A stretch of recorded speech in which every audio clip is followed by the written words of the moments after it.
Ceci est un livre audio autogénéré par Google. Illustration de couverture. Le sergent Lucien Botrel avec son casque Adrian. Cette photo est postérieure à l'automne 1915, car il fallut attendre l'été 1915 pour voir les poilus pourvus de ce casque. De plus, on remarque sur la manche de sa vareuse un simple galon oblique, donc il était déjà passé sergent, ce qui signifie qu'elle est postérieure au 16 octobre 1915. Collection Lucien Botrel. Préface.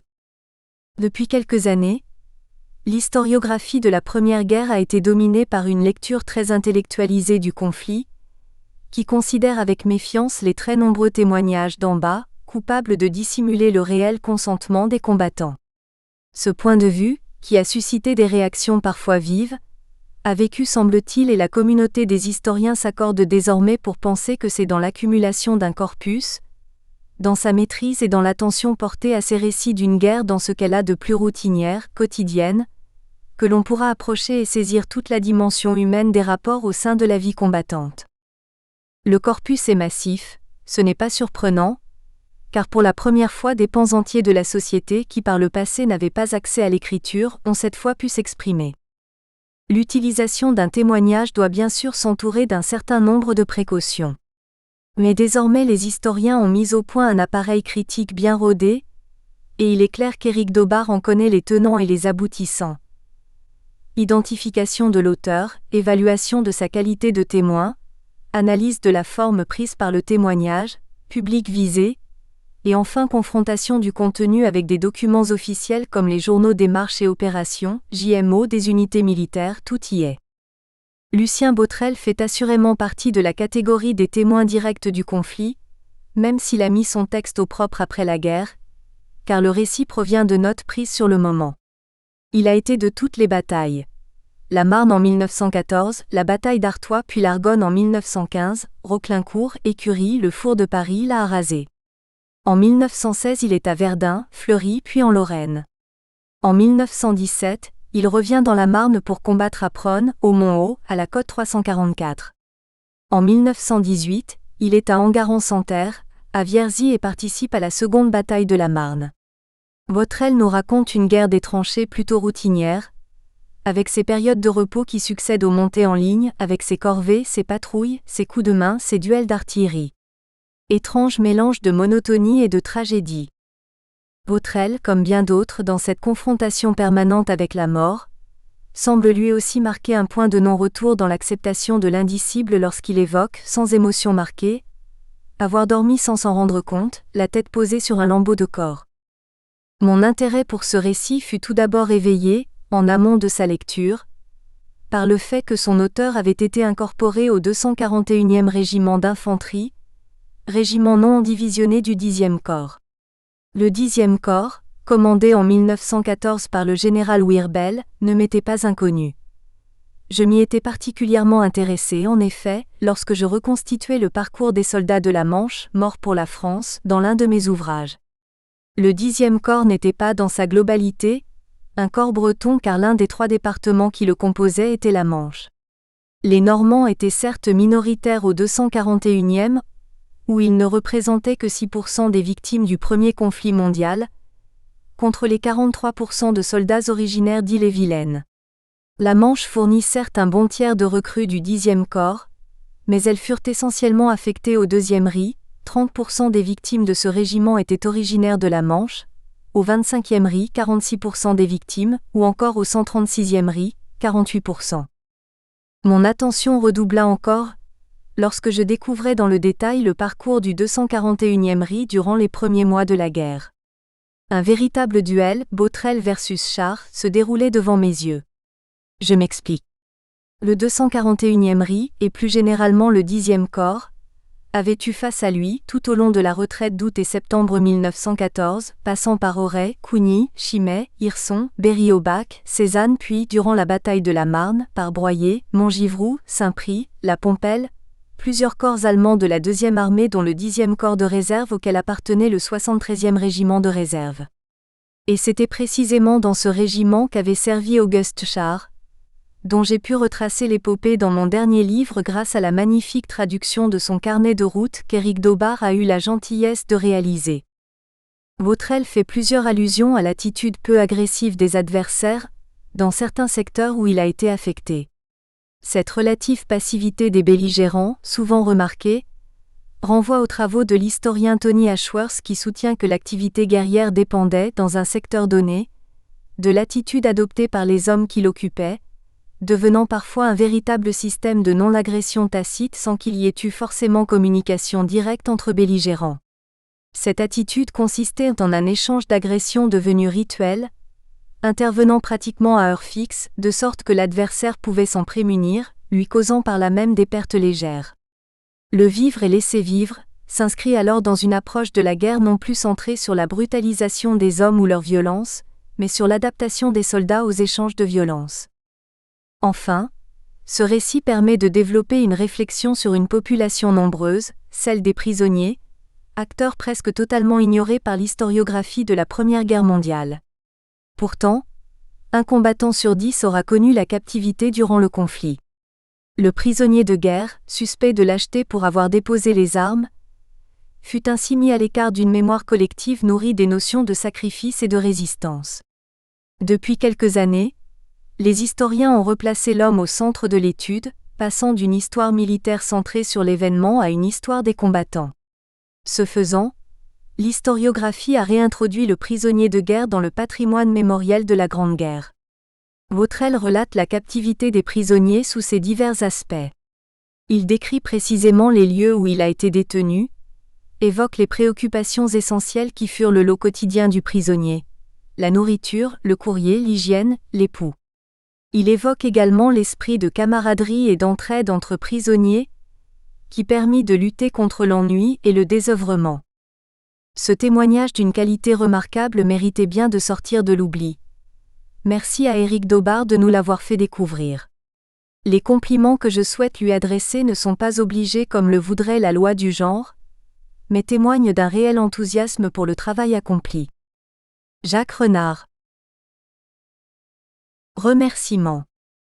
Je tiens à exprimer mes plus vifs remerciements à Madame Christiane Botrel-Janton, veuve de Monsieur Jacques Botrel, neveu de Lucien Botrel, qui m'a donné libre accès à tous ses documents familiaux et a répondu toujours très volontiers à toutes mes interrogations. Madame Christine Cousilot-Laforêt, petite-fille de Lucien Botrel, de m'avoir permis de travailler sur les écrits de son grand-père. Monsieur Claude Rucheton de m'avoir permis de faire la connaissance de Madame Botrel. Monsieur Jacques Renard, docteur en histoire de l'Université Paris-Sorbonne, qui a très aimablement accepté de faire la préface de cet ouvrage. Monsieur Serge Barcellini, président général du Souvenir français, contrôleur général des armées, d'avoir accepté de labelliser cet ouvrage. Monsieur Éric Ledru de m'avoir permis de citer tous les passages souhaités du manuscrit original du journal de guerre du soldat allemand, Auguste Scharr. Madame la marquise Agnès de Panan, fille du baron von Kotz, pour son archive iconographique. Madame Marie-Jeanne Revel, qui m'a laissé libre accès aux archives de son père, le lieutenant-colonel Revel, ayant aussi combattu pendant toute la guerre et qui, quant à elle, naquit le 2 avril 1919, jour de la démobilisation de Lucien Botrel et est décédé durant la rédaction de cet ouvrage, le 15 septembre 2015. Monsieur Jörg Teilanger-Ders, archiviste en retraite, du groupe de presse Axel Springer à Hambourg et Berlin, qui m'a laissé libre accès à ses documents iconographiques. Monsieur Alain Senet, pour son intéressant éclairage et l'accès à ces documents, Madame Françoise Imbert, fille d'Albert Étienne, prisonnier à Darmstadt, qui m'a permis d'utiliser ces documents familiaux. Monsieur Philippe Seiler, pour m'avoir donné accès à ces documents iconographiques. Monsieur Philippe Clateau, professeur d'histoire au collège Lucien César de Fontainebleau, pour m'avoir fait découvrir les travaux effectués avec ses élèves pour le recueil Sans ancré. Monsieur Quentin Lagneau, qui m'a laissé libre accès à certains des ouvrages de sa bibliothèque. Madame Marie-Laure Daubard pour ses encouragements et ses compétences en informatique. Monsieur René Daubard pour ses archives familiales. Introduction. Par Éric Daubard. Nous avons tenu à respecter les chapitres que Lucien Botrel avait lui-même définis pour son récit. La transcription a été chose très aisée, car l'auteur possédait une écriture très lisible et agréable.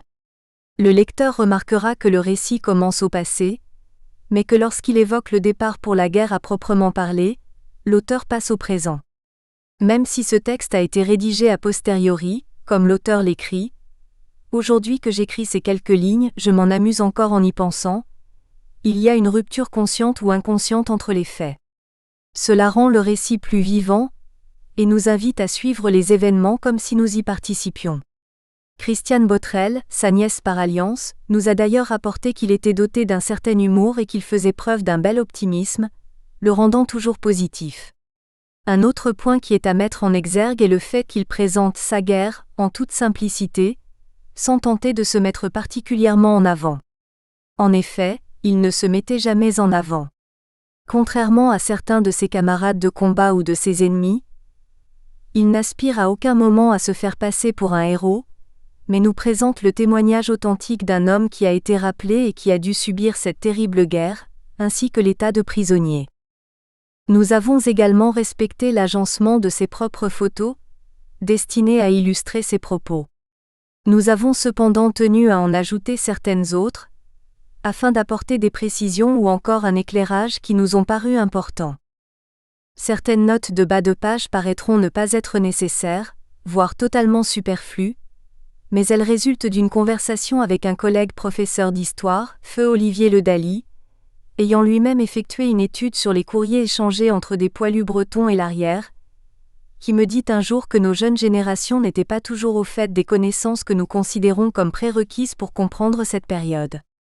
Il est vrai que pour elles, il ne s'agit pas de la génération de leurs grands-parents, mais de celle de leurs arrière-grands-parents. La famille Botrel.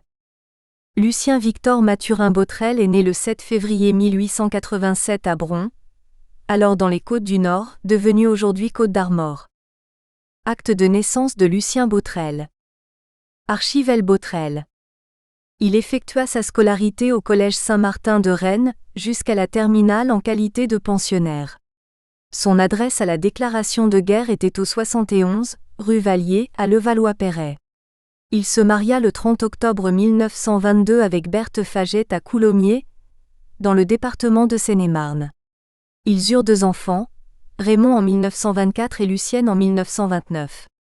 Très intéressé par l'histoire de sa famille, il établit des arbres généalogiques très précis selon les différentes branches. Il décéda le 6 juin 1981 à Sannois dans le Val d'Oise. Son frère aîné était prénommé Eugène Julien François. Il était né le 18 juin 1885, également à Bron. Il fit des études de pharmacie et termina avec une officine à Rennes. Dans le petit carnet de son frère Lucien commencé le 5 août 1915, on trouve à son nom l'adresse de sa pharmacie, 8 Faubourg de Nantes à Rennes. Il épousa le 17 août 1916 Marie-Juliette Patrois dans le 9e arrondissement de Paris. Il se remaria le 26 juin 1933 avec Marceline Marthe Clémentine Galloyet. Il mourut le 6 août 1967 à Saint-Jacques-de-la-Lande en 3e et Vilaine. Henri Victor, le plus jeune, naquit le 4 avril 1890 à Bron. Il fut élevé par sa grand-mère du fait du décès de sa mère à sa naissance. Sa scolarité s'effectua également à Saint-Martin. Dans le même carnet que pour Eugène, on apprend qu'après avoir été caporal, il avait été promu sergent et servait au sein de la 10e section d'infirmiers, hôpital militaire, rue Saint-Louis, Rennes. Sa carrière professionnelle commença par son embauche dans un atelier de confection, spécialisé dans la chemiserie et le linge de maison, en qualité d'employé de commerce. Son mariage avec Suzanne Anne-Mélanie Françoise Gauthier, née le 16 septembre 1893 à Saint-Servant, eut lieu le 27 février 1922 à Saint-Malo. Ensuite il s'établit à la tête d'une boutique à Saint-Malo. De cette union naquirent 3 enfants. Annie-Thérèse Marie-Félicité née le 21 février 1923, Jacques-Marie Francis Victor, né le 3 mars 1926 et Henri-Marie Théodore né le 24 janvier 1933. Il mourut le 1er août 1977 à Paris, 13e. Leur père répondait au prénom de Victor, 1855 à 1906, et était menuisier de son état. Le nom de jeune fille de leur mère était Victoire Le Breton, et elle exerçait la profession de ménagère, comme cela est stipulé sur les actes de naissance des 3 enfants. Le couple vivait déjà à Bron.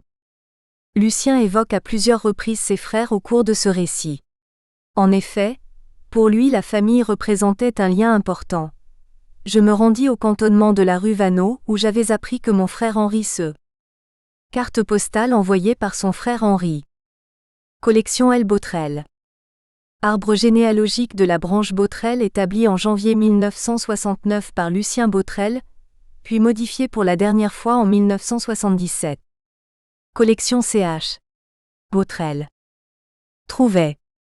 Je l'y rencontrai en effet, mais ne pus rester que très peu de temps en sa compagnie, et par lui j'appris que mon autre frère Eugène était déjà parti.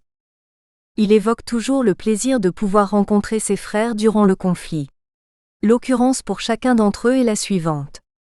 Henri, il est évoqué à 8 reprises. Le 5 août 1914, Lucien se rend rue Vaneau pour le voir. Le 30 août 1914.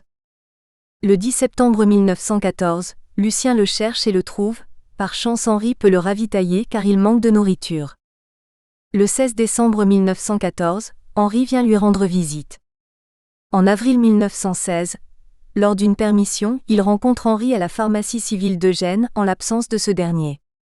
Le 26 mai 1917, ils dînent ensemble à la popote d'Henri au retour d'une permission de Lucien. Le 24 août 1917, Lucien va le voir à Ansemont.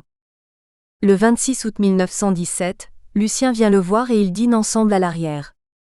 Henri 80 ans, à gauche, et Lucien Botrel 83 ans et le chien d'Henri Botrel, poilu, le 27 avril 1970, rue Bobillot à Paris dans le 13e arrondissement. Collection Ch. Botrel. Eugène, il est évoqué à 6 reprises. Le 5 août 1914, mais il ne put le rencontrer car il avait déjà rejoint et était parti. Le 13 avril 1915, ils purent se rencontrer sur le front. Le 29 juillet 1915, lors d'une permission, il passa à sa pharmacie civile mais ne l'y rencontra pas. Il y vit cependant Henri. En avril 1916, lors d'une permission et il précise dans son journal qu'il s'agit de la 2e rencontre avec son frère Eugène, démontrant ainsi l'importance que cet événement revêt à ses yeux. En février 1917, lors d'une permission. Il précise qu'il se rendit à l'hôpital militaire d'Orléans dans lequel son frère servait, pour le voir. 25 août 1918, il l'évoque dans un courrier. Il semblerait cependant que des 3 frères, il fut celui pour qui ce lien de parenté avait le plus d'importance. D'après Christiane Botrel, Lucien était certainement le plus sentimental, voire le plus sensible des 3 frères. Dans le journal, on remarque qu'il s'efforçait de provoquer des rencontres avec eux, n'hésitant pas à faire le déplacement. Henri et Lucien se trouvant plus proches à certains moments sur le front, cela facilita à l'évidence certaines rencontres, qu'Henri provoqua également. En revanche, même si Eugène se trouvait plus éloigné de ses 2 autres frères, ce qui ne facilitait en rien les rencontres, on n'a pas le sentiment à la lecture de ce journal de guerre, qu'il fit autant d'efforts que Lucien pour les rencontrer. Par chance les 3 frères survécurent à la guerre. Il évoque également à 10 reprises une certaine Maria. Il semblerait qu'il ne faille pas la confondre avec sa belle-sœur, Marie, citée pour sa part plutôt vers la fin de son récit et par 2 fois dont une non pas sous son prénom mais par son lien de parenté. Maria qui résidait à Rennes, fut semble-t-il, celle qui lui adressa le plus de colis durant sa captivité, du moins c'est celle à qui il fait le plus référence et à qui il semble avoir adressé le plus de commandes. Il évoque également une fois sa filleule, mais nous ne sommes pas parvenus à l'identifier. D'autre part, il est important de constater qu'au regard des métiers exercés par ces 3 frères, il est évident qu'ils appartenaient alors à une frange favorisée des poilus. En effet, au déclenchement de la guerre, on peut considérer qu'une bonne moitié des soldats appartenaient au monde paysan et que leur niveau d'instruction était au mieux le certificat d'études primaires, que les 3/4 n'étaient cependant pas parvenus à décrocher. Même si la scolarité était alors déjà obligatoire, de nombreuses entorses à cette règle étaient faites, pour que les enfants puissent aider au champ. Cela se retrouvait d'ailleurs dans le calendrier des vacances scolaires d'été, qui permettait aux élèves de participer à la moisson avant de retourner en classe dans cette France particulièrement rurale, malgré la révolution industrielle du siècle qui venait de s'achever. Les trois frères, automne 1964 devant l'hôtel de ville de Rennes, lors du mariage du fils aîné d'Eugène, Roland. Il sera le seul enfant de ce couple à être resté à Rennes. De gauche à droite, Lucien, Eugène et Henri, un peu à l'arrière-plan à gauche de face entre les deux messieurs Suzanne Botrel, épouse d'Henri. Cette photo était communément appelée « Les Trois Mousquetaires » au sein de la famille Botrel. Collection Ch. Botrel. Première partie, la guerre telle que je l'ai vécue. Cette guerre que l'on a baptisée de Grande Guerre en fut bien une véritablement, puisque la majeure partie des puissances d'Europe y prit part et à laquelle vinrent s'adjoindre les peuples d'Amérique et d'Asie. Mais autant que je pus m'en rendre compte, elle fut une surprise pour beaucoup car personne ne s'y attendait. Il fallut pourtant se rendre à l'évidence lorsqu'en fut annoncée la déclaration, et pour se leurrer sans doute la plupart des gens voulaient à tout prix croire qu'elle serait de courte durée. De tous côtés n'entendait-on pas dire qu'elle ne pouvait pas durer plus de 3 ou 4 mois. Ceux-là qui parlaient ainsi durent être bien déçus par la suite, car au lieu de 4 mois, ce fut plus de 4 années que dura la plus grande boucherie connue jusqu'à ce jour. Il en est qui, certes, étaient au cœur des événements qui allaient survenir, mais la majorité des humains étaient loin de penser le 14 juillet 1914 que 15 jours plus tard la mort allait planer sur l'univers. Vers la fin de ce mois de juillet, les bruits de guerre commencèrent à courir et chacun cherchait à entasser le plus d'or possible. Pour ma part, j'ai pu le constater à la maison où j'étais employé. Au guichet de la caisse d'épargne, c'était l'affluence, car tout le monde voulait récupérer son argent. Le 31 juillet, l'inquiétude devint plus grande lorsqu'on sut que beaucoup de territoriaux avaient reçu leur ordre d'appel, et que d'autres avaient déjà rejoint leur régiment. Dans la soirée, on assassina le grand leader socialiste, Jaurès, partisan de la paix. Dans quel but ? Certains craignaient peut-être qu'il ne soulevât la masse ouvrière, et devint de ce fait une entrave à la réalisation de la guerre. En le faisant disparaître, on anéantissait du même coup la révolte possible. Mobilisation. Le samedi 1er août, on ne parlait plus que de guerre, et c'est dans un état d'énervement que chacun travailla jusqu'à l'heure où sonna la mobilisation. Il était environ 5 heures du soir lorsque de mon bureau on entendit le clairon, qui par ses sons devenus lugubres annonçait la triste chose. Cette fois, c'était bien la mobilisation générale. C'est alors que je vis des scènes déchirantes. C'était justement l'heure de la paye et à mon guichet ce ne fut qu'un défilé de femmes éplorées.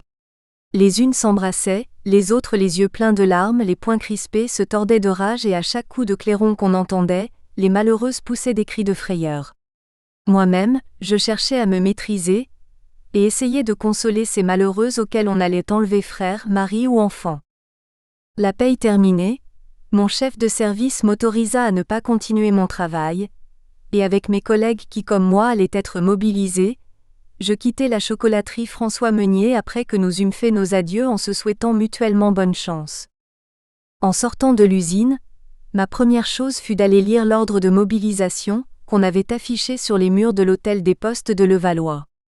L'affiche annonçait la déclaration de mobilisation pour le 2 août 1914. Aspect de Paris. Je revis dans les rues les mêmes scènes qu'à l'usine. Partout ce n'était que lamentation. Le soir après dîner, je voulus me rendre compte de l'animation dans Paris et je me rendis sur les boulevards. Il y avait là un mouvement intense, et j'y remarquai beaucoup de manifestations patriotiques, formées de groupes importants qui, drapeaux en tête, défilaient dans les rues en chantant. Paris, boulevard et porte Saint-Martin.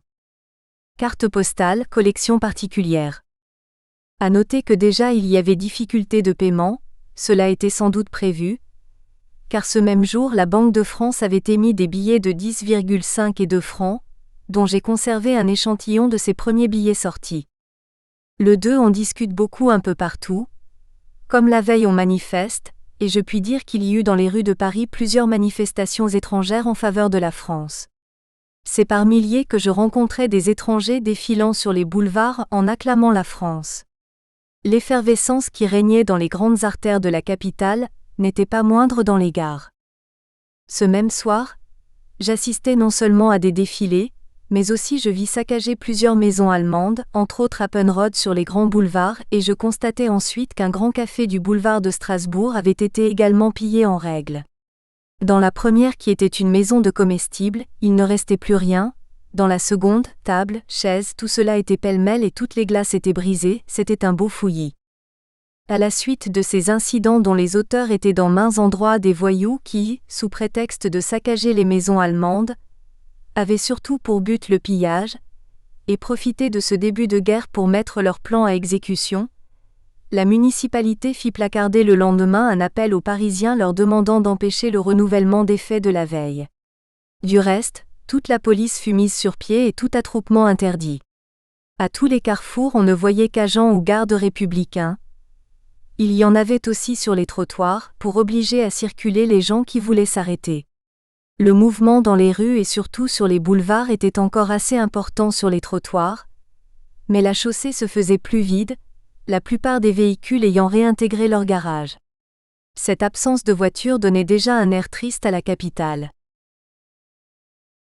Le DEPART. Le 4. Après avoir bouclé ma malle et préparé ma valise, je quittai Levallois à midi pour me rendre à la gare des Batignolles Marchandises, rue Cardinet à Paris, où je devais prendre le train pour rejoindre mon corps, le 41e régiment d'infanterie à Rennes.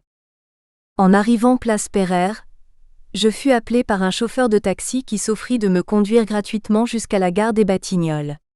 Il dut s'arrêter au pont Cardinet, car là, la rue était barrée par un cordon d'agents dont la consigne était de ne laisser passer personne sauf les mobilisés, bien entendu. N'ayant plus rien à faire dans Paris et aussi voulant être exact au rendez-vous fixé par mon ordre d'appel, je quittai l'aimable chauffeur et traversai la ligne d'agents sans difficulté. Sur le quai de la gare je retrouvai d'anciens camarades de régiment, et en leur compagnie je pris place dans l'un de ces wagons à bestiaux aménagés pour le transport des troupes. Notre train s'ébranla à 2h50 exactement, et tout doucement il nous emmena à Rennes. Quelques instants après notre départ, alors que nous approchions de la gare de Courbevoie, un formidable choc nous fit sursauter. Que se passait-il donc ? Est-ce que par hasard quelque traître allait chercher à nous faire dérailler ? Ce fut ma pensée sur le moment, mais elle fut vite dissipée en constatant que la ligne était ainsi que les ponts, gardés militairement. Ce choc dont la cause me fut inconnue provoqua contusion et blessures à plusieurs d'entre nous.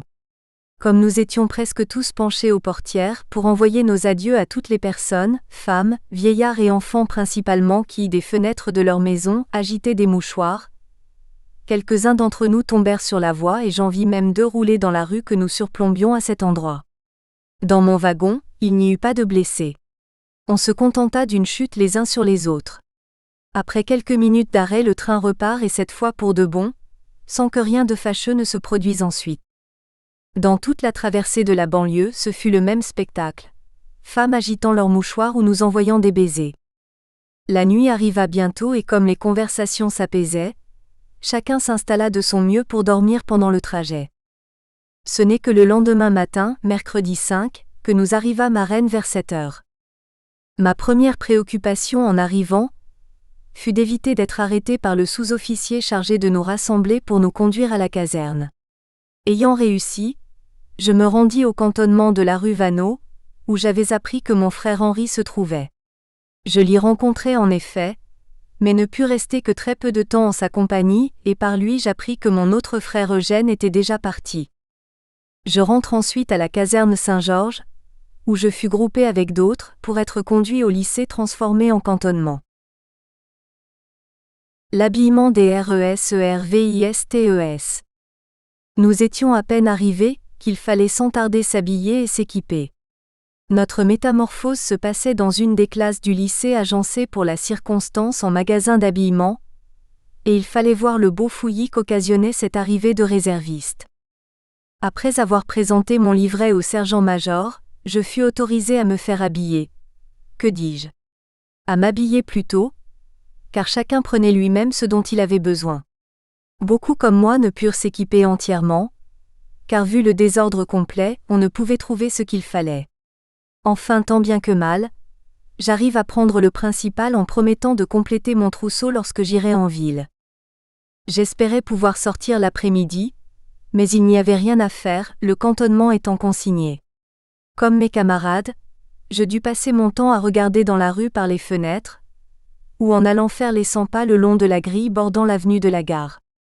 La journée me parut bien longue et lorsque la nuit arriva, je m'allongeai sur quelques brins de paille où malgré la dureté du plancher, je dormis quand même.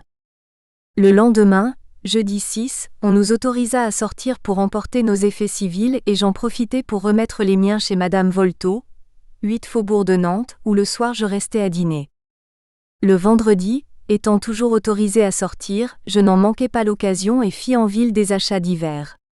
Dans l'après-midi je vais rendre une visite à Madame Carquin, le soir je dîne chez Madame Volto et lui fais mes adieux.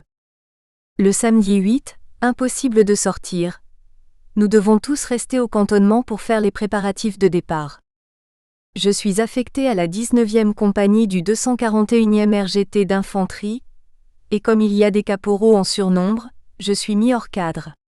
Pour moi c'était une affaire, car de la sorte je me voyais du moins pour le moment exempt de bien d'embêtements. Un peu avant de quitter le lycée, alors que nous étions dans la cour intérieure, voilà que tout d'un coup, on entend l'un de nous attaquer la Marseillaise qu'immédiatement plus de 100 reprennent en chœur au refrain, mais pour ma part je restai muet, car mon enthousiasme n'était pas grand à ce point. Je prévoyais qu'on nous emmènerait à l'abattoir, et cette idée suffisait à étouffer en moi toute exaltation possible. Embarquement. À 4 heures de l'après-midi, tout le régiment est rassemblé sur le champ de Mars, et ensuite dirigé vers le quai d'embarquement de l'Arsenal. On a mis à notre disposition non seulement des wagons à bestiaux, mais aussi des wagons de voyageurs et comme par hasard, je monte dans un wagon de 2e classe où je devais rester jusqu'à notre arrivée au terminus. À 6h45, le train s'ébranle et penché aux fenêtres, nous regardons une dernière fois, ne sachant pas si on la reverrait, cette vieille ville de Rennes dans laquelle jadis nous avions passé du bon temps. Le train stoppe en arrivant à Vitré et là, on nous sert un café chaud, excellent, additionné d'alcool, puis nous repartons.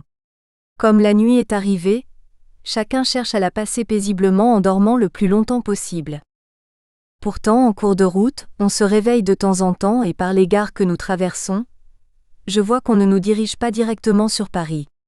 Nous traversons au contraire le cœur de la Normandie. Où nous mène-t-on ? On se le demande. Le dimanche 9, nous arrivons à Achères, Seine-et-Oise, où on nous fait bifurquer. Sans toujours savoir dans quel coin nous allons, nous atteignons Compiègne et là, le train s'arrête. C'est un ordre sans doute, car aussitôt des dames de la Croix-Rouge nous apportent de l'eau. Partout dans la traversée de ces pays, nous avons les acclamations du public. Tous ces braves gens cherchent sans doute à nous encourager par leurs applaudissements. L'ARRIVEE dans les Ardennes. Nous roulons toujours et la 2e nuit arrive sans que nous ayons abandonné notre wagon. Enfin le lundi matin vers 2h notre train stoppe pour toujours.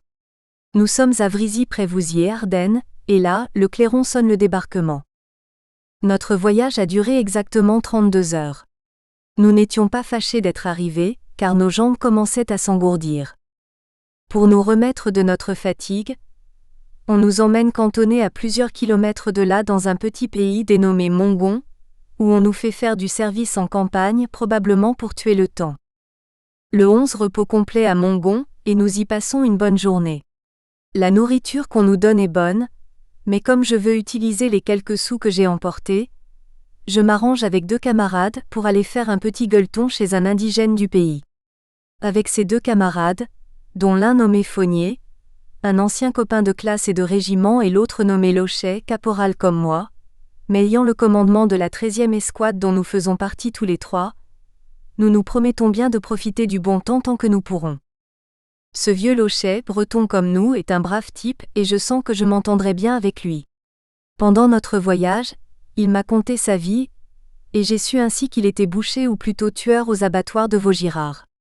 Cela, j'ai bien voulu le croire de suite, car vu sa corpulence et ses manières un peu brutales, on devinait le type du tueur de bœufs qu'il était. Mais qu'importe la profession, j'avais reconnu en lui un bon cœur, prêt à voler à votre secours, et en tant que soldat j'étais bien content de savoir qu'il était l'homme en qui on pouvait avoir confiance. Le 12, nous quittons Mongon pour aller cantonner dans un autre petit patelin du nom de Louverny. Notre marche se passe très bien. Nous traversons le Chêne et arrivons un peu après midi dans notre nouveau cantonnement, où on nous annonce le repos intégral pour le reste de la journée. Nous sommes à peine arrivés que tout de suite Fognier, Locher et moi mettons à profit notre bonne entente et suivant les instructions que nous nous sommes données, l'un s'en va à la recherche de boissons, l'autre de nourriture et moi d'une bicoque dans laquelle nous pourrons nous restaurer. Ayant eu la veine d'en trouver une tout de suite, je commande à la patronne de la maison une bonne omelette et je recherche mes copains que je retrouve l'un chargé de pinards et l'autre bredouille. Un quart d'heure s'était à peine écoulé depuis notre arrivée, que déjà nous étions installés les pieds sous la table et nous nous en mettions plein la lampe, comme on disait vulgairement. Mais soudain voilà que nous sommes dérangés par notre chef de section, le sous-lieutenant Ackermann, qui pénètre dans la maison où nous étions. Comme il avait déjà fait preuve d'autorité, nous pensions qu'il allait nous faire filer de là, mais non, il se contenta de manifester sa surprise de nous voir si rapidement installés autour d'une omelette bien chaude, alors que lui, officier, il ne savait pas encore quand il allait manger. On l'invita à partager notre menu, mais bien entendu il s'y refusa. Cette petite alerte passée, on s'en donna à cœur joie, un peu flatté je l'avoue d'avoir mieux réussi que nos chefs. Aujourd'hui que j'écris ces quelques lignes, je m'en amuse encore en y pensant. Malgré cet acompte que nous venions de nous offrir, cela ne nous empêcha pas de recommencer à l'heure de la soupe, mais cette fois avec tout le monde. Le repas était appétissant, et c'est sans doute à cause de cela que le moral était très bon dans ma compagnie. Le 13, nous faisons un peu de service en campagne le matin et l'après-midi, repos. Dans ce pays nous trouvons à nous ravitailler facilement en cidre, vin et lait. On nous soigne toujours bien et la viande ne manque pas. Par contre la ration de pain diminue et nous n'en touchons qu'un quart seulement. Le 14, comme la veille, il y a service en campagne, exercice d'avant-garde et repos. Comme nourriture nous touchons toujours très peu de pain, mais suffisamment. Ce jour-là, je me paye encore un bon repas chez un particulier. Le 15, nous quittons Louverny à 6 heures du soir, sans avoir mangé avant de partir et grimpons la colline qui entoure le pays. Arrivés au haut de la côte, nous sommes arrêtés par l'artillerie qui, débouchant d'une autre route, vient emprunter la nôtre. La pluie se met à tomber, et pendant 1 heure sans bouger de place, nous devons stoïquement recevoir la douche. Enfin nous repartons et marchons toute la nuit sous une pluie torrentielle. Tous les hommes sont trempés et se plaignent. L'eau me ruisselle le long du corps et dans mes brodequins, elle gicle autour de mes talons à chaque mouvement des pieds. Le 16 vers 2 heures du matin, nous arrivons à Montigny où nous devons cantonner quelques heures. Ma section est conduite dans une grange située sur le bord de la route, mais pour y rentrer il nous faut enfoncer la porte, les propriétaires n'ayant pas voulu se lever pour l'ouvrir. Nous sommes plutôt stupéfaits par cette façon de nous recevoir, et notre étonnement est porté à son comble, quand on se voit refuser la paille que nous demandons pour nous coucher. Là c'était trop fort. Aussi il n'y a pas une hésitation, nous employons la force et chacun se sert comme il l'entend. Quels sales gens dans cette ferme. Avant de m'allonger un peu, je procède comme tous les camarades à mon changement de linge et j'enlève ma chemise. Quelle ne fut pas ma surprise en constatant qu'elle était complètement trempée. Il fallut que je la torde pour en retirer le plus d'eau possible et ensuite la remettre telle quelle dans mon sac, car sachant que nous devions repartir de bonne heure, il était prudent que je le refasse avant de me coucher. Je m'empresse donc de l'ouvrir, mais au stupeur, ma chemise de rechange est mouillée par endroits. N'ayant pas d'autre choix, il me fallut m'en vêtir quand même. Mon caleçon qu'ensuite je retirai de sur moi, était également imprégné d'eau et je fis pour lui la même opération que pour la chemise. Vraiment nous avions reçu une fameuse douche, et en faisant ma toilette, je me disais que longtemps je me souviendrais de cette nuit du 15 août. Après quelques heures seulement de repos, nous quittons ce triste pays et marchons toute la journée jusqu'à 6 heures du soir, heure à laquelle nous arrivons à Saint-Marcel. Cette étape très longue fut excessivement pénible en raison des nombreuses côtes et le mauvais état des chemins. En cours de route nous fûmes encore bien mouillés, et c'est très fatigués que nous arrivâmes dans ce nouveau cantonnement. Là j'étendis mon linge, et le fis sécher grâce aux quelques rayons de soleil dont on fut gratifié dans la soirée. Le lendemain, 17, nous arrivons au Gros Caillou à 4 km de la frontière belge et y sommes très bien reçus. Comme nous avons pain et viande à discrétion, nous pouvons dire que nous ne manquons de rien. ENTREE en Belgique. Le 18, en passant la frontière, on est vivement acclamé par les quelques habitants du village limitrophe. En arrivant à Cudessart, Belgique, les enfants d'une école devant laquelle on défile sont tous dans la cour où les maîtres les ont réunis pour nous applaudir à notre passage. Ma compagnie est cantonnée dans la gare, et c'est là que nous coucherons. Dans ce pays nous trouvons bière et tabac à volonté, aussi le moral est très bon. Le 19, nous quittons cette localité pour nous rendre à Frasnes et là aussi nous sommes bien reçus et ne manquons de rien. Dans ce bourg, avec mes 2 camarades, je fais un bon repas chez des paysans par qui nous apprenons qu'avant nous est passé dans le pays des zouaves et des tirailleurs et que ces derniers ne causaient pas français pour la plupart, ne savaient leur dire que pique-nique, coupe-coupe en parlant des Allemands. Cela promettait. Cette étape de Cudessart à Frasnes s'effectue très bien malgré que j'avais un pied un peu écorché. En traversant Gourin nous fûmes littéralement happés par les habitants, dont les uns s'empressaient de nous donner du tabac, et d'autres de remplir nos quarts de bière ou de grenadine à l'eau. Malgré les ordres, les commandements des officiers, la colonne se transforme vite en débandade et il fallut se laisser bon gré mal gré servir par ces braves gens qui s'étaient infiltrés dans nos rangs. Nous n'en étions pas mécontents dans le fond, car vu la grande chaleur, la bière et la grenadine nous faisaient du bien. Décidément la Belgique nous recevait de façon parfaite. Le 20, nous arrivons à Sanzeille. Tout va pour le mieux, l'état d'esprit est excellent. Le ravitaillement s'effectue parfaitement, je dirais même que nous avions trop de viande, du pain nous en avions également assez. Le 21, départ de Sanzeille à 7 heures. Nous faisons environ 4 km et l'ordre est donné de faire la grande halte. Nous repartons ensuite pour nous arrêter à Neuville, situé à 1 km plus loin.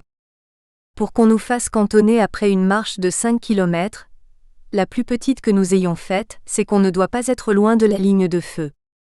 Dans le courant de l'après-midi vers 4h30, nous apercevons le premier avion allemand, un Taube, qui vient survoler Neuville. Plusieurs coups de canon sont tirés sur cet avion, mais sans résultat. Un aéroplane français se lance bien à sa poursuite, mais il est trop tard.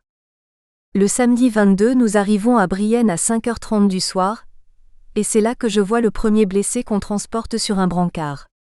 La vue de ce blessé ne m'impressionne pas outre mesure, mais je reste pensif. Comme nous devons nous porter encore un peu en avant, nous rencontrons de nouveau beaucoup de blessés qui tant bien que mal se traînent sur la route. Par eux nous apprenons qu'il s'est livré une grande bataille aujourd'hui, et que l'ennemi avance. Leur dire se trouve confirmé quand, un peu plus loin, nous rencontrons des fragments de régiments qui reviennent en arrière. En les croisant, quelques hommes parmi ces rescapés s'empressent de nous demander où nous allons alors qu'ils ont fait demi-tour.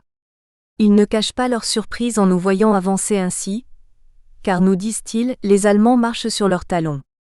Où nous allons ? Nous n'en savons rien, mais quelques centaines de mètres plus loin on s'arrête et mon bataillon pénètre dans les 2 ou 3 fermes qui se trouvent un peu en avant de Brienne. Là, nous nous installons en petit poste et l'ordre est donné de ne pas déséquiper. Ma section se trouve dans une grange et comme je ne suis pas désigné de garde, je m'allonge sur un peu de paille entre les brancards d'une charrette. Il n'y avait pas 2 heures que nous étions là, lorsque soudainement, alors que je commençais à m'assoupir, j'entends la voix de mon chef de section qui nous crie aux armes. Tous nous ne faisons qu'un bond et en un clin d'œil nous sommes rassemblés dans la cour de la ferme. Ordre nous est donné de reculer en silence, car l'ennemi est à proximité de nous. En cours de route, nous apprenons en effet que les Allemands étaient à 200 mètres de la ferme que nous venions de quitter. Pour un peu on se faisait prendre comme dans une souricière. Ce fut bien par hasard que notre chef de bataillon apprit que nous étions en si mauvaise posture, et cela par le capitaine adjudant-major qui, voulant explorer un peu les abords du hameau, s'avança de 200 mètres sur la route. À cette courte distance il fut soudain arrêté par une sentinelle qui lui cria « Verda, halte là !» Il n'y avait pas d'erreur, c'était une sentinelle allemande. L'alarme fut aussitôt donnée et c'est ainsi qu'après 1h30 de repos, en pleine nuit, on dut remettre sac au dos. Après cette alerte, nous avions le pressentiment que le lendemain nous combattrions, car nous étions vraiment trop près de l'ennemi. Pendant la nuit nous avons reculé jusqu'à Auray, et là, ma section est déployée en tirailleurs pour observer. Nous ne restons pas bien longtemps dans cette position, et ordre nous ayant été donné de repartir en avant, pas de doute qu'aujourd'hui, dimanche 23 août, nous allions recevoir le baptême du feu. Nous voilà donc repartis et arrivés d'un bois, nous nous y engageons en file indienne.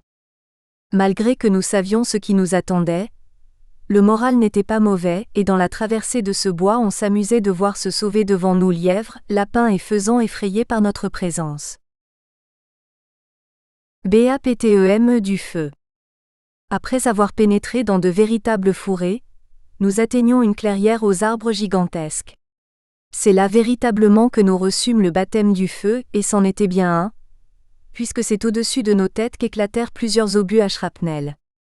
Aux premiers obus qui explosent au-dessus de nous, et dont les balles se répandent en pluie de tous côtés, chacun ne pense plus qu'à se préserver.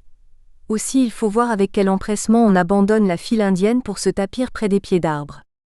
Cette première impression passée, et malgré que les obus tombent plus nombreux, nous avançons quand même tout en faisant une belle révérence chaque fois qu'on en entend un éclater. Nous constatons que les Allemands tirent trop haut pour que l'effet soit vraiment efficace, et cela nous rassure un peu. Nous arrivons à la lisière du bois, et là, quelques-uns d'entre nous, les plus avancés, tirent sur l'ennemi que nous voyons dans la plaine. Au bout d'une heure nous nous replions, et après un grand détour nous venons prendre position le long d'un repli de terrain en attendant de recommencer le combat. Nous restons là un bon moment et l'après-midi s'avance, mais paraît-il, nous devons attendre la tombée de la nuit pour marcher de l'avant. Pendant que nous étions là, bien tranquilles, le bruit se répand vite que non loin de nous, dans un château, le gardien prévoyant que les Allemands viendraient dévaliser la propriété, préférait que ce fût les Français qui profitent de toutes ces bonnes bouteilles accumulées dans les caves et il nous engageait à venir nous servir. Malgré la défense de nos chefs de nous éloigner, plusieurs troufions réussirent à tromper les sentinelles et s'écharger de bouteilles de bon vin et liqueurs qu'ils revinrent dans leurs escouades. Naturellement tout le monde voulut en profiter et je peux dire qu'il y en eut pour tous, au point que lorsque l'ordre nous fut donné de partir, plus d'un parmi nous était passablement gris. Nous avons pour mission d'aller déloger une batterie ennemie, et nous nous déployons en tirailleurs. Nous venions de faire tout juste quelques centaines de mètres qu'on nous commande, en avant. Baïonnette au canon, et les clairons sonnent la charge. On traverse un champ de blé dont les gerbes n'ont pas encore été enlevées, et au bruit des balles qui commencent à nous siffler aux oreilles, certains se font peur et se cachent derrière les gerbes, convaincus d'être ainsi à l'abri. Je sermonne au passage un caporal qui a l'air de flancher en s'abritant lui aussi, et avec mon escouade je continue à marcher de l'avant. Du champ de blé nous passons dans un champ de betteraves, mais là nous avons plus de difficultés à avancer et comme ça monte un peu, je peine pour ma part énormément. Plus nous approchons de la crête, plus les balles nous sifflent aux oreilles et bientôt les obus se mettent de la partie. À notre droite, je remarque un officier à cheval qui n'a pas l'air de craindre d'être descendu. Du même côté, près d'un petit bois, arrive une batterie de 75 qui espère peut-être pouvoir nous aider, mais elle est à peine arrivée qu'au-dessus d'elle éclatent des obus allemands qui effraient les chevaux et obligent les artilleurs français à déguerpir au plus vite.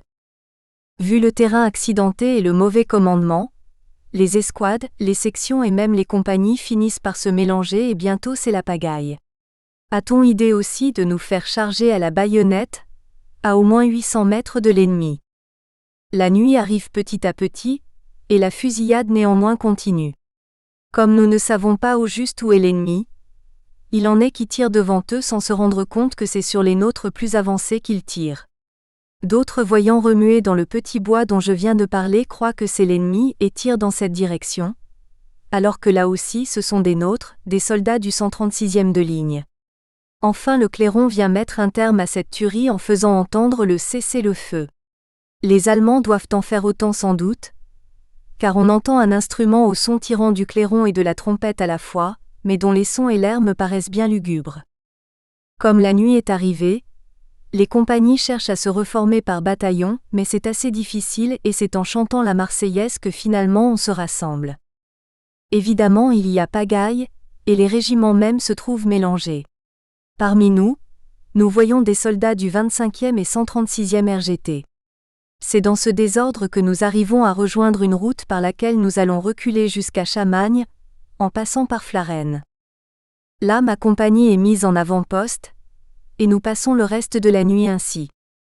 Dès le lever du jour, nous creusons une tranchée, et nous apprenons que notre régiment va l'occuper pour assurer la retraite de 2 corps d'armée. Effectivement, nous constatons que bien des régiments se replient pendant que nous restons là. Nous sommes sur une hauteur et dominons la plaine, par laquelle doit arriver l'ennemi. L'après-midi se passe et vers 4 heures un avion allemand vient nous survoler, dans le but de nous repérer très probablement. Vers 6 heures, alors que nos yeux étaient fixés sur la route, voilà qu'on aperçoit des cavaliers ennemis. Va-t-on tirer dessus? Non. Nous avons ordre de ne pas tirer à trop grande distance et aussi pour ne pas révéler notre présence. Mais bientôt, à ces cavaliers succède l'infanterie que nous distinguons parfaitement sur la route en colonne par 4. Cette fois nous apprêtons nos fusils et restons sur le qui-vive. L'heure tourne et comme nous devons abandonner notre position à 7 heures, on se demande si nous allons supporter l'assaut. Non, ce ne sera pas pour aujourd'hui, car les Allemands au lieu de poursuivre leur route s'arrêtent et on les voit se répandre dans les champs, où il nous semble qu'ils s'installent en vue de faire une grande halte. À 7 heures, nous quittons notre tranchée, fâchés dans le fond et traversons en toute hâte le pays.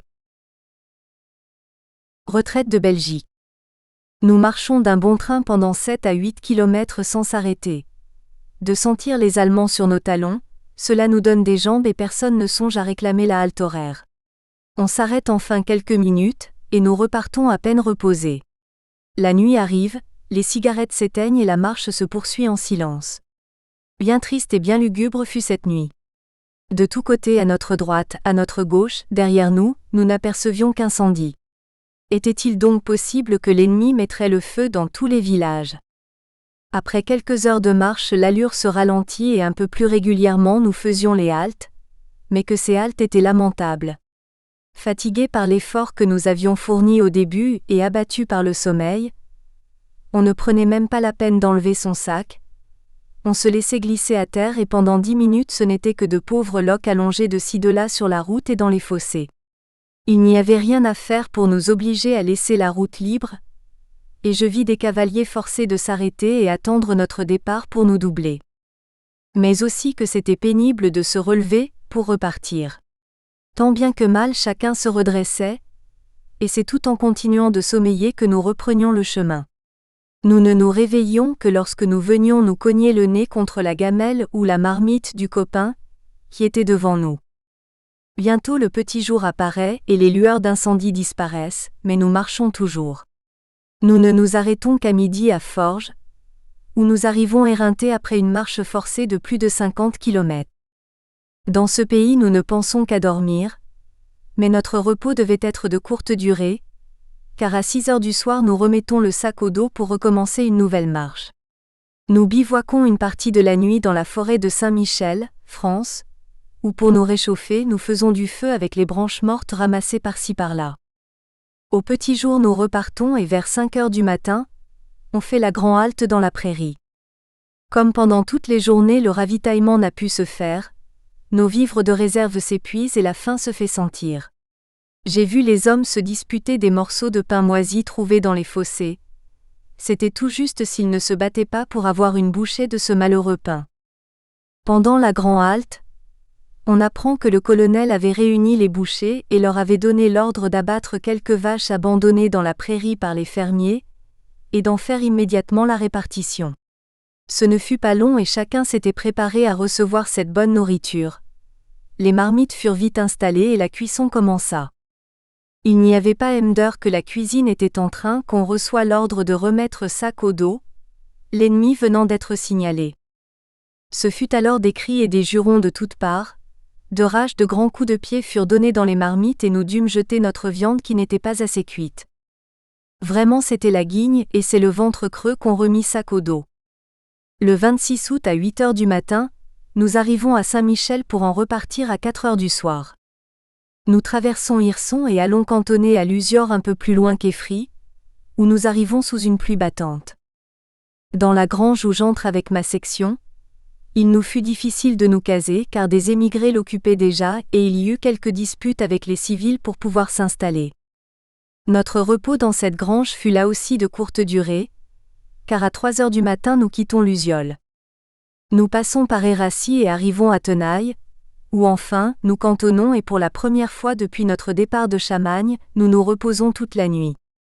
Le 28 août à 8 heures du matin, nous quittons Tenaille et passons par Marles. Vers 6 heures du soir, nous arrivons à Froidmont, Aisne où nous cantonnons. Ma section n'est pas la mieux partagée, et c'est sous un hangar ouvert en plein milieu d'un champ que nous passons la nuit. Là, Locher, Fognier et moi, nous nous consolons en mangeant de la saucisse et en buvant quelques bonnes bouteilles de vin qu'on a pu se procurer dans la bourgade. Le 29, nous quittons Froidmont à 4 heures du matin et arrivons à Rosny à 10 heures, où nous reprenons l'offensive. Par une chaleur accablante, ma compagnie va prendre position sur une crête, mais vers 6 heures du soir, nous nous replions rapidement. Nous marchons jusqu'à 10 heures du soir et nous nous installons en bivouac. À minuit, nous repartons et arrivés au parc et convoi du 1er et 10e corps qui se trouve à 2 km de Marles, nous bivouaquons à nouveau. Nous laissons le parc à 7 heures du matin, pour retourner prendre position à Rosny. Alors que d'autres compagnies de mon régiment combattent, nous restons bien tranquilles sur nos positions et à 3 heures on reçoit l'ordre de se replier. Nous repassons par Marles et à la sortie de ce pays, alors que je suis un peu en arrière de la colonne par suite d'une coupure longue d'1 centimètre que j'ai au talon et qui me fait horriblement souffrir à chaque mouvement du pied, je rencontre des infirmiers de la 10e section de Rémy auxquels je demande s'ils connaissaient le sergent Botrel, mon frère. La réponse étant affirmative, je cherche donc Henri et ai la bonne fortune de le voir. C'était la première fois que nous nous rencontrions. Aussi nous étions enchantés de nous retrouver vivants l'un et l'autre. Ne pouvant rester bien longtemps avec lui, je dus le quitter après un petit quart d'heure de causette et c'est clopin-clopant que je rejoignis ma compagnie bivouaquée un peu à droite de Froidmont. J'étais ce jour-là exténué de fatigue. Le 31, départ à 7 heures. Nous marchons sous un soleil brûlant et comme il n'y a pas d'ombre, tout le monde est fatigué. À tout instant on entend les hommes réclamer la pause. La pause. C'est le seul mot qu'on perçoit parmi le brouhaha de murmures et de malédictions. Le fait est que nous sommes tous éreintés, et je n'exagère pas en disant que nous ne faisons guère plus de 2 km à l'heure.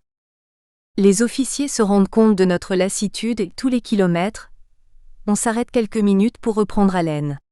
C'était vraiment pénible de porter le sac par cette chaleur accablante. Aussi les traînards se faisaient plus nombreux.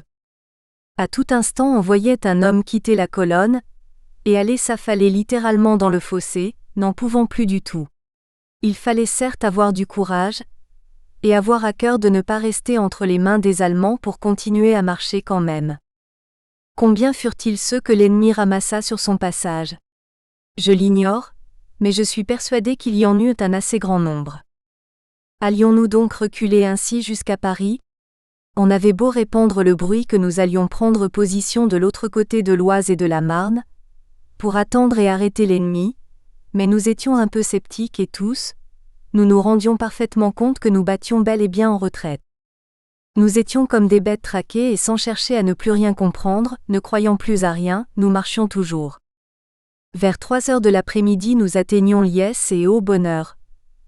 On nous fait pénétrer dans un petit bois à proximité de ce pays, où enfin nous allions pouvoir nous éponger à l'ombre des arbres et respirer un peu la fraîcheur de ce lieu. Mon régiment étant encore désigné pour la garde du convoi, nous recevons l'ordre de bivouaquer dans le bois. Le lendemain matin, 1er septembre, nous quittons Liesse vers 5 heures et sans savoir où l'on va, nous reprenons la marche pour ne nous arrêter que le soir à 10 heures dans un champ où nous bivouaquons. Ce fut encore une journée bien dure pour tous, et beaucoup abandonnaient leurs sacs pour être plus alertes. D'autres jetaient leurs capotes pour avoir moins chaud. Quant à moi, je m'arrangeais avec un conducteur de caisson de munitions pour qu'il prît mon sac sur son caisson. De cette façon, il me fut possible de pouvoir continuer à marcher, ne voulant à aucun prix rester en arrière. Le 2 septembre, nous repartons à 3 heures du matin pour Nanteuil. Après quelques heures de marche, nous faisons une grande halte. Celle-ci terminée, j'apprends en cours de route que les chevaux n'en pouvant plus, tout comme les hommes, on avait défendu au conducteur du train de combat de charger à nouveau des sacs sur les caissons. Ordre fut même donné d'en enlever le plus possible afin de soulager les chevaux. Le mien, me dit-on, aurait été laissé où nous nous étions arrêtés. Immédiatement je fais demi-tour, et bien que nous avions déjà parcouru 3 km, je préférais en faire quelques-uns de plus, afin de rentrer en possession de mon sac. Malheureusement, malgré mes recherches, je ne trouve rien, et c'est navré que je rejoins ma compagnie, car j'étais maintenant démunie de tout vêtement de rechange. En arrivant à Nanteuil, j'étais en sueur, et comme je n'avais plus de chemise ni de veste pour me changer, il me fallut donc me coucher tout mouillé à la Belle Étoile. Cela me fut fatal, car le lendemain matin vers 2 heures je me sens malade. Je fais tout pour suivre la colonne et conserver ma place dans ma compagnie, mais après avoir passé la Marne et malgré tout mon courage, je dus rester en arrière en montant la côte de l'autre rive. C'est en arrivant dans ce petit pays situé sur la colline que je tombe dans le fossé et lorsque le médecin de mon régiment passa, je lui demandai de m'examiner. Après une auscultation rapide, il me trouve une névralgie intercostale et me fait allonger sur un lit que des braves gens du pays avaient mis à ma disposition, en attendant que le maire me fît évacuer ainsi qu'il en avait reçu l'ordre du médecin. Quelques instants après, on me faisait monter en voiture et je fus conduit à l'hôpital d'Épernay. En arrivant dans cet hôpital, j'apprends que tous les majors et infirmiers sont partis. Les sœurs me reçoivent quand même et elles me font entrer dans une salle, où il ne reste que des blessés ou des malades incapables de marcher. Un médecin civil m'examine et me fait mettre des ventouses qui me soulagent énormément. On me fait boire un bon bouillon et après quelques heures de repos dans un lit, je sens que ça va mieux. Je fus là très bien soignée. Après avoir terminé la journée dans cet hôpital, j'y passe également la nuit, mais le lendemain matin 4 septembre, une sœur vient nous annoncer les larmes aux yeux qu'il faut vivement partir car les Allemands entrent en ville, mais ajoute-t-elle, vous n'avez rien à craindre, l'hôpital est situé à l'autre extrémité d'Épernay. Comme il se trouvait parmi nous un adjudant, celui-ci pria tous ceux qui se croyaient capables de marcher de bien vouloir le suivre. Me sentant beaucoup mieux, j'acceptai sa proposition, mais je dus quitter l'hôpital sans mon billet d'hôpital, celui-ci ayant été égaré. Sur la route, nous rencontrons beaucoup d'émigrants qui continuaient leur marche dans la direction de Paris. Les uns à pied, les autres en charrette et c'était un bien triste spectacle de voir dans ces dernières des vieillards, hommes et femmes, allongés sur une botte de paille, tenant serrés sur eux de tout petits enfants. Les jeunes, eux, marchaient à pied. Ces pauvres gens avaient chargé sur leur charrette le plus de choses utiles sans cependant s'encombrer. Quelques ustensiles de cuisine, parfois une table, une chaise, des édredons, des couvertures et un peu de nourriture pour eux-mêmes. En plus de leurs chevaux, quelques-uns emmenaient aussi des vaches, et tous ces convois que nous rencontrions n'étaient pas faits pour nous réjouir. Nous profitons de temps en temps du bon cœur de ces braves gens pour monter dans leurs charrettes, et c'est ainsi que je fis une partie de la route, tantôt à pied, tantôt en charrette, jusqu'à Cézanne où nous arrivons vers 9 heures. Les gendarmes suivant les instructions reçues nous dirigent vers le quartier général, et de là on nous envoie au local de la DES. En y arrivant, on apprend qu'il est évacué. Je me débrouille donc en compagnie d'un autre troufion du 241e pour trouver un abri, et nous avons la chance de rencontrer un habitant du pays qui accepte de nous héberger. Le lendemain, 5 septembre, je repars en autobus jusqu'à Romilly. En arrivant dans cette localité, je me rends au quartier général puis au local DES, où je trouve des gendarmes du pays de celui qui était avec moi, Delaunay, maçon à Hérodouer près Becherel. On nous envoie au 9e territorial, où nous mangeons. Nous passons ensuite la visite et personnellement, je suis reconnu bon pour rejoindre corps. Avec la valeur d'une escouade de pauvres types dans mon cas dont j'ai la responsabilité, je dois me rendre au quartier général du groupe de réserve à Saint-Martin, ce que je fais, et en arrivant à Conflans on nous ravitaille. Le 6 septembre nous quittons Conflans à 8 heures du matin et à Villeneuve, mon petit groupe se disloque, quelques-uns parmi nous ayant retrouvé leur régiment. Je reste avec 2 chasseurs à pied, et nous arrivons à Saint-Martin vers midi. Les chasseurs rejoignent leur corps et moi, je reçois l'ordre de me rendre à Boucherie où je suis mis avec les égarés. Comme nous ne sommes pas ravitaillés, je me contente de manger un biscuit avant de me coucher. Le 7 septembre, toujours en compagnie des égarés, je suis envoyé au 236e d'infanterie et on m'affecte à la 23e compagnie, 3e escouade. Là on consent à me donner à manger, mais bien peu car étant de ceux sur lesquels on ne comptait pas, il n'y avait pas de ration pour nous. Nous avançons à travers le champ de bataille de la ville, et franchissons un cimetière où on a dû s'y battre sérieusement à en juger par tous les débris de pierre et de croix qui jonchent le sol. Dans les champs nous voyons des morts allemands oubliés par les leurs, et beaucoup de chevaux tués dont il se dégage une odeur nauséabonde, au point que l'on est forcé de se boucher le nez. Un triste spectacle. Pour la première fois j'ai vu ce jour enterrer des morts français. Que cela était triste de les voir côte à côte dans une fosse commune, et sur lesquels on jetait de la chaux. Ils étaient déjà là une quinzaine et beaucoup de place restait pour en mettre d'autres, lesquels ne tardèrent pas à arriver. En effet, après quelques instants de présence en ce lieu, je vis s'arrêter une charrette conduite par un paysan et remplie de cadavres empilés les uns au-dessus des autres. Quel affreux spectacle! Tous ces cadavres étaient raidis par la mort et de voir ces visages glabres, ces bras levés vers le ciel. Nous espérons que vous avez apprécié cet aperçu. Pour continuer à écouter ce livre audio sur Google Play Livres, utilisez le lien dans la description de la vidéo.